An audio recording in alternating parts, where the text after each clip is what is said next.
Hello, my name is Jessica. Today I'll be talking to you about GMOs. So according to the Non-GMO Project, a genetically modified organism is a plant or organism whose genes have been modified, creating an unstable combinations that don't naturally occur.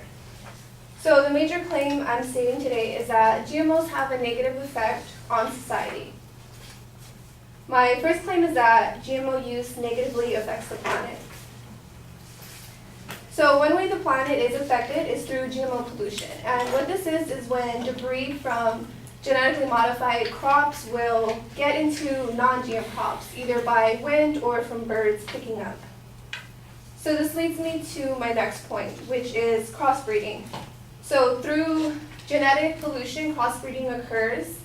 And so the GM crops and non-GM crops will eventually reproduce.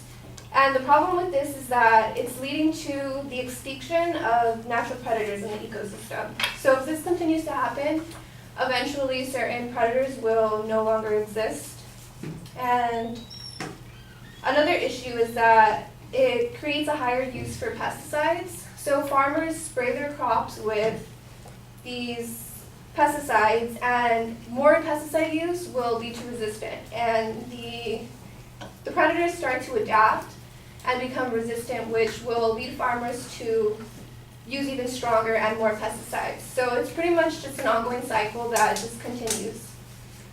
So farmer Richard Oswald, who was interviewed in the documentary The Future of Food, claims that since the GM crop switch, crops need heavier pesticide application, and the effects of glyphosate, which is Monsanto's Ready Roundup pesticide, the effects on the soil have taken a toll where the soil starts to become hard. And that's coming from farmer Richard Oswald. So which leads me to my next claim.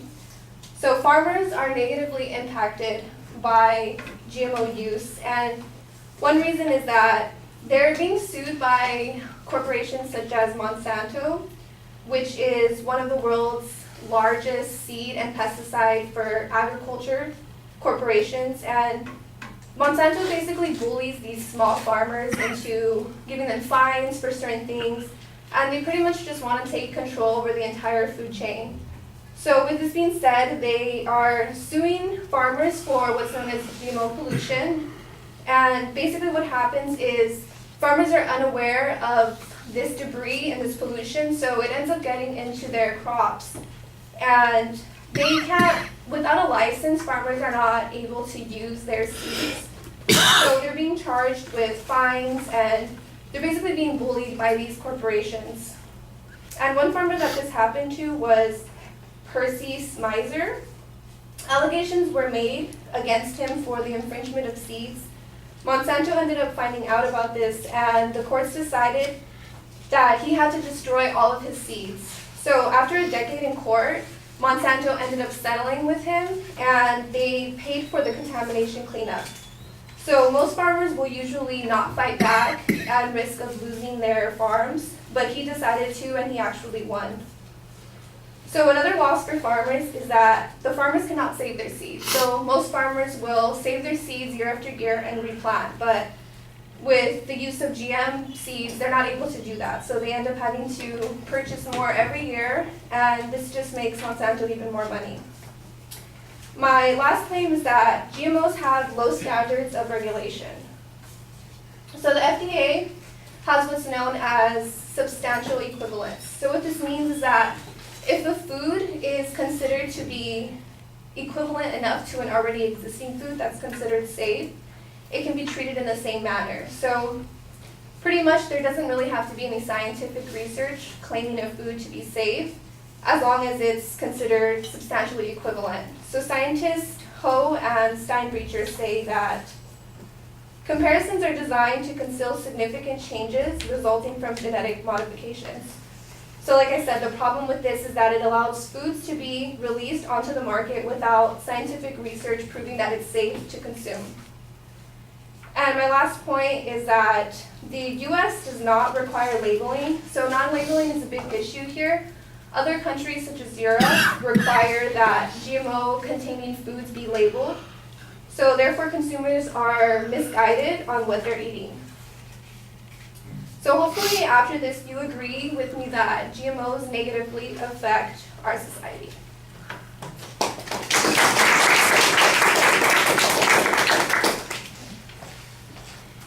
You can pull that chair around and sit there if you want.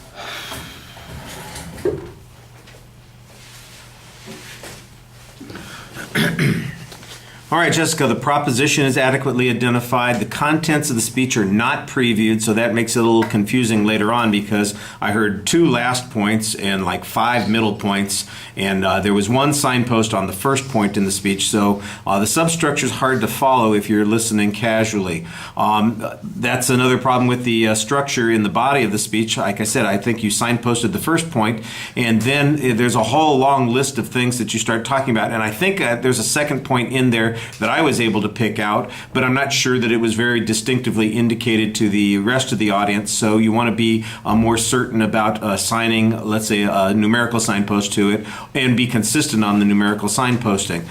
There wasn't much evidence on the first point at all on GMO pollution or on crossbreeding, or there was 1 piece of evidence on the use of pesticides and how you have to use increased numbers of pesticides. That was a farmer who was talking about that, and they also talk about how the ground gets hard, and that was the only evidence that you had on that first point, and that's a little thin, I think, on that point. On the argument concerning the abuse of the farmers by Monsanto, the example that you provide us actually seems to go the opposite direction of Monsanto's interests, so I'm not exactly sure that it advances the point that you're talking about, and without any other examples or illustrations, this sounds like it's pretty speculative.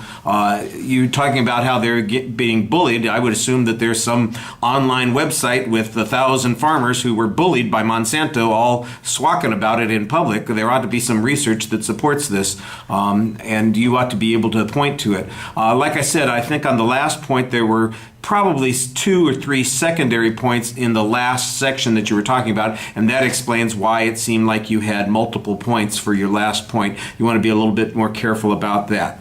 All right, thank you.